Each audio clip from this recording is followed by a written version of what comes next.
College ছাত্রীকে অপহরণ ও ধর্ষণের অভিযোগে দায়ের করা মামলায় গ্রেপ্তার গায়ক মাইনুল আহসান নোবেলকে জামিন দিয়েছে আদালত।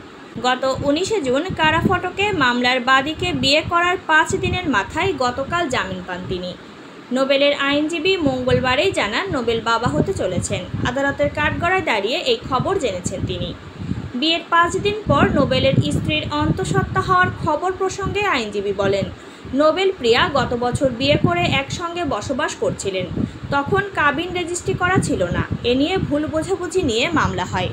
এখন ভুল বোঝাবুঝির অবসান হয়েছে এবং গত 19 জুন কারাগারে তাদের আবার বিয়ে হয়েছে। এর আগে নোবেল বিয়ে করেছিলেন সালসাবিল মাহমুদকে, অর্থাৎ নোবেলের প্রথম স্ত্রী তিনি। নোবেলকে নিয়ে এমন আলোচনার মধ্যে বুধবার সামাজিক মাধ্যমে একটি পোস্ট করেন তিনি। সেখানে নোবেলকে ইঙ্গিত করে কথা বলা হয়েছে বলেই মনে করছেন অনেকেই। পোস্টে নোবেলের নাম উল্লেখ না থাকলেও সালসাবিল লিখেছেন, এক ব্যক্তি প্রবাসে গিয়েছিল বউকে বাংলাদেশ রেখে। কোর্ট নাকি নির্দেশ দিয়ে তার বউকে আরেকজনের জামাইয়ের সঙ্গে বিয়ে দিয়ে দিয়েছে। খুবই হাস্যকর। গোপালগঞ্জের মানুষ বলে কথা।